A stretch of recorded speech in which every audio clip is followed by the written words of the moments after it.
അങ്ങോട്ട് കയറും. അമ്മച്ചിക്കൂട്ടി ഞാൻ കയറും.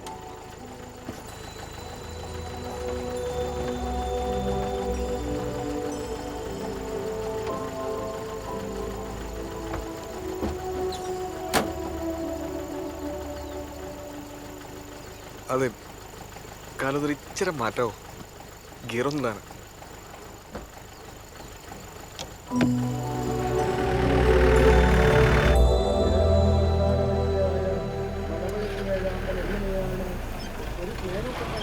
കുടുംബം കൊണ്ടുപോകുന്നതെന്ന് നമ്മെ പഠിപ്പിച്ചു വരുന്നുണ്ട്.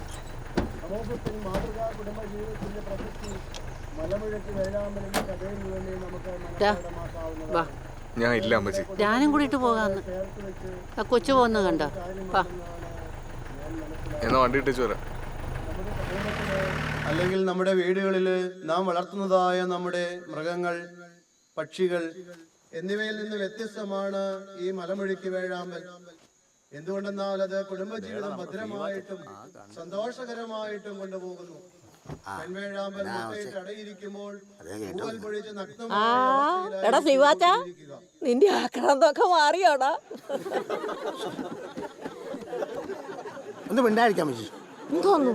ഞാൻ പറഞ്ഞു വന്നത് മലമുഴക്കി വേഴാമ്പൽ.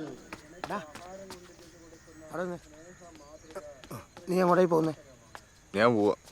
എന്നെ കൊണ്ട് വൈകി ഇങ്ങനെ കോമാളിയാ.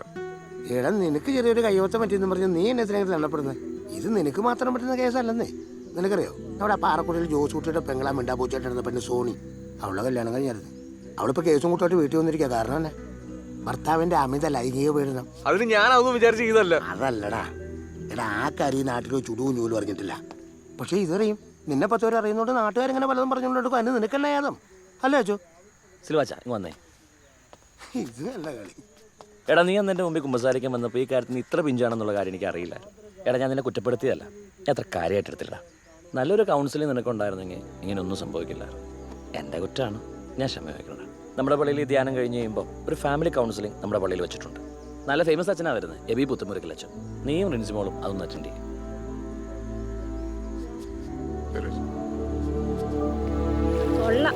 ഇത്രയും കൊല്ലമായി നിങ്ങൾ ചേട്ടനനിയന്മാരെ പോലെ കഴിയുന്നു.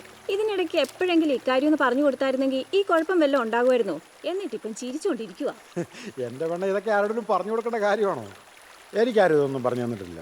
അതുകൊണ്ട് നിനക്കെന്തായാലും കുഴപ്പം പറ്റിയോ? ഈ ചേട്ടൻ എപ്പോഴും ഒരു തമാശയാ. അവൻ്റെ വിഷമം അവനെ അറിയത്തുള്ളൂ. എടാ ചെറുക്ക, നീ ഓരോന്നാലോചിച്ച് മനസ്സ് വിഷമിപ്പിച്ച് വല്ല അസുഖം വരുത്തി വെക്കണ്ട. ഞാൻ പോവാ, നിങ്ങൾ കുളിച്ചിട്ട് വന്നേരേ.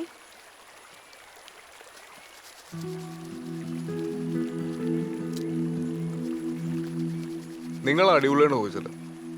നിങ്ങൾ അവന് വഴക്കുണ്ടാറുണ്ടോ? ചെറിയ ചെറിയ പണക്കങ്ങളൊക്കെ ഉണ്ടാറുണ്ടോ? എന്നാലും ഞങ്ങൾക്ക് ഒത്തിരി നേരം ഒന്നും അങ്ങനെ പണയിരിക്കാൻ പറ്റത്തില്ല. അതെങ്ങനെ സഹായിക്കണം ചേട്ടാ? അതൊക്കെ അതൊന്നും ആരോടും പറഞ്ഞാൽ മനസ്സിലായില്ലടാ. അത് അനുഭവിച്ചു തന്നെയല്ലേ.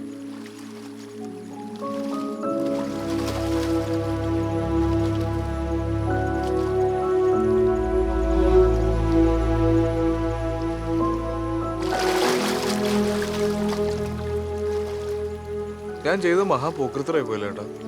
പിന്നല്ലാതെ സംശയമുണ്ടോ? ഇപ്പം നിനക്കത് ബോധ്യമായല്ലോ. എടാ, നിനക്കൊന്നും അറിയില്ലായിരുന്നുള്ളത് ആ കൊച്ചിനോടൊന്ന് പറഞ്ഞാൽ മതിയായിരുന്നു. അന്ന് രാത്രി ഞാൻ അങ്ങനെയൊന്നും പറയാൻ പറ്റിയൊരു മാനസികാവസ്ഥ അല്ലായിരുന്നു ചേട്ടാ. ഞാൻ വല്ലാണ്ട് പേടിച്ചു കേട്ടാ. എൻ്റെ ജീവിതത്തിൽ ഞാൻ ഇങ്ങനെ ടെൻഷൻ അടിച്ച ദിവസങ്ങളുണ്ടായിട്ടില്ല. ചേട്ടൻ അറിയോ? എടാ, എന്തിനാടാ ഒട്ടായി നീ മേടിച്ച്? ഇത് ഈ ഭൂമിയിൽ നീ മാത്രം ചെയ്യുന്ന കാര്യമാണോ? അല്ലല്ലോ. ഇതൊന്നും എല്ലാവർക്കും നേരാൻ വണ്ണം അറിയണമെന്നൊന്നുമില്ല. നീ വെറുതെ ടെൻഷൻ അടിക്കാതെ ഈ ചുറ്റുപാടുമൊക്കെ ഒന്ന് നോക്കി. എന്തെല്ലാം തരം ജീവികളാണ്. അതിലേതെങ്കിലും ഒന്ന് സ്വന്തം സുഖത്തിന് വേണ്ടി ഇണയെ ആക്രമിച്ച് കീഴ്പ്പെടുന്നതായിട്ട് നീ കേട്ടിട്ടുണ്ടോ? അല്ലെ കണ്ടിട്ടുണ്ടോ? അത് ശരിയല്ല ഏട്ടാ. ഇതുങ്ങൾക്കൊന്നും അങ്ങനെ ഒരു പ്രശ്നമില്ലല്ലേ? അതാ അതുങ്ങളെപ്പോലെ തന്നെയാ നമ്മളും. എല്ലാവരുടെ ഉള്ളിൽ പ്രണയമുണ്ട്. അതൊക്കെ ഒന്ന് പുറത്തെടുത്താൽ മതി.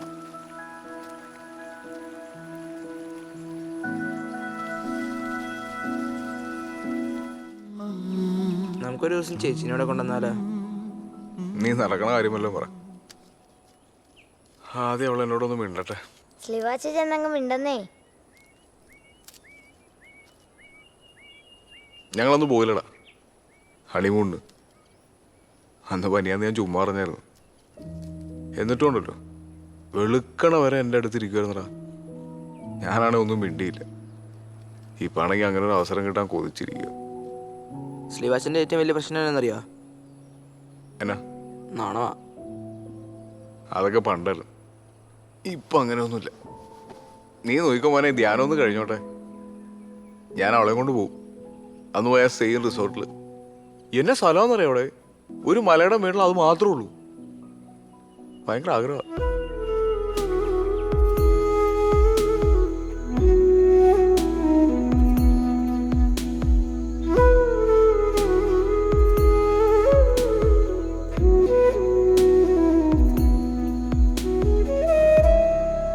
ഇതെവിടെ പോയതാണ്? കല്ലാറ ആശുപത്രി വരെ. വിശേഷം രണ്ടാമത്തെ. അത് ശരി. എന്നാ കൊടിയിലെന്നാ? ഓ, അന്ന് കെട്ടിക്കൊടുത്താ. ആ, നേരെ തുണി എടുത്തോ? ആ തുണി എടുത്തു. നല്ല സെലക്ഷൻ ഉണ്ട് അവിടെ.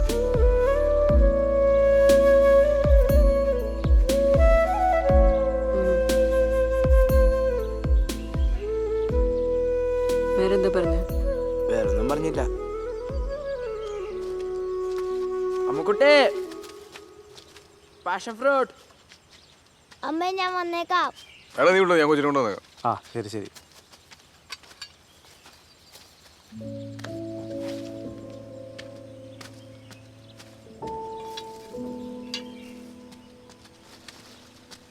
ഞങ്ങളിപ്പോൾ സ്ലീവാസിൻ്റെ കാര്യം മിണ്ടിക്കൊണ്ടിരിക്കുമായിരുന്നു. എന്നാ പറഞ്ഞേ? ഞാൻ പറഞ്ഞു സ്ലീവാസൻ പാവ, ചേച്ചിയെ ഭയങ്കര ഇഷ്ടമെന്നും പറഞ്ഞു. അന്ന് ഹണിമൂണിന് ഇപ്പോൾ ചേട്ടന് മിണ്ടാൻ പറ്റാത്തതുകൊണ്ട് ഭയങ്കര സങ്കടമെന്നും പറഞ്ഞു. നീ എന്നെ പരിപാടി ഇടോ കാണിച്ചു? നിനക്ക് ആ കേസ് കൂടെ പറയേണ്ട എല്ലാ ആവശ്യമുണ്ട്. ഇത് ചേച്ചി എന്നാ പറഞ്ഞ? ചേച്ചി പ്രത്യേകിച്ചൊന്നും പറഞ്ഞില്ല.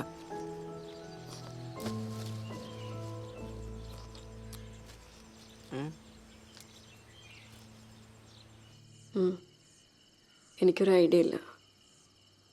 ഇല്ല, ഞാൻ എന്നാ അറിയുന്നത്? അതിന് ഞാനും പുള്ളിയും തമ്മിൽ ഇപ്പോൾ ഒരുമിച്ചല്ല. ഒരു പ്രാവശ്യം സംസാരിച്ചു, പക്ഷെ വലിയ റെസ്പോൺസ് ഒന്നും ഉണ്ടായില്ല. എൽദോ ചാച്ചനെ പോയി കാണണോ വേണ്ടിയോ എന്നാണ്. അതൊന്നും നോക്കണ്ട. നീ എന്ത് തീരുമാനം എടുത്താലും ചേട്ടൻ കൂടെ ഉണ്ടോ? അവനെന്ന് പെണ്ണാണാൻ വന്നപ്പോൾ എനിക്ക് ഡൗട്ട് അടിച്ചതാ. അവൻ്റെ ഒരു കരിങ്കുറിഞ്ഞും തൊട്ടാവാടിയും. ഞാൻ പിന്നെ നിങ്ങളുടെ ആരടുത്തും പറഞ്ഞില്ല എന്നേ ഉള്ളൂ. നീനിത് വിട്ടു വിളിച്ച് പറയണ്ട. ഞാൻ അവിടെ ആരടുത്തും പറഞ്ഞിട്ടില്ല. ആ നീ ഒരു ഡിസിഷൻ എടുത്തോ, ചേട്ടൻ കൂടെ ഉണ്ടാവും. ഞാനേ ഇവിടെ ഷിഫ്റ്റിന് സമയം, ഞാൻ പിന്നെ വിളിക്കാം.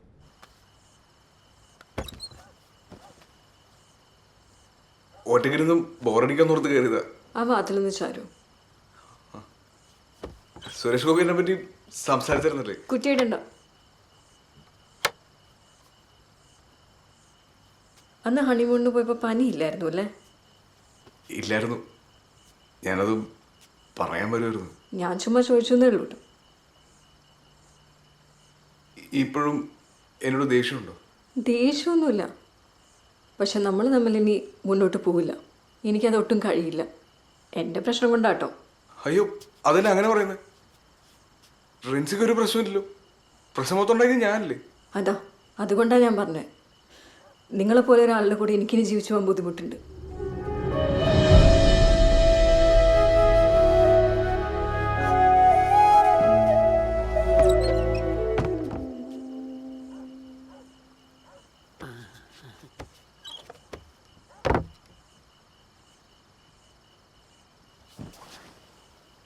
അപ്പോ എന്നെ പറഞ്ഞു വരുന്നത്? ധ്യാനം കഴിയുമ്പോൾ എന്നെ വീട്ടിൽ കൊണ്ടാക്കണം. അമ്മച്ചിയോട് പറയാമെങ്കിൽ ഇത്തിരി ബുദ്ധിമുട്ടുണ്ട്. എൻ്റെ ഈ തീരുമാനത്തിന് മാറ്റമൊന്നും ഉണ്ടാവില്ല.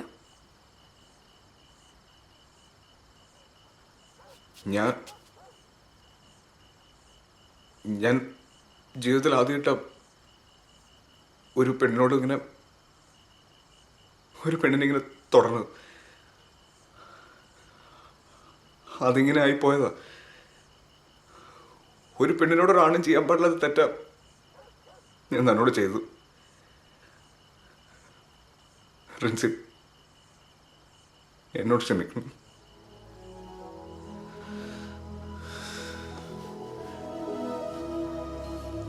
എനിക്ക് ഇങ്ങനെയൊക്കെ പറയാൻ അറിയാൻ പാടുള്ളൂ.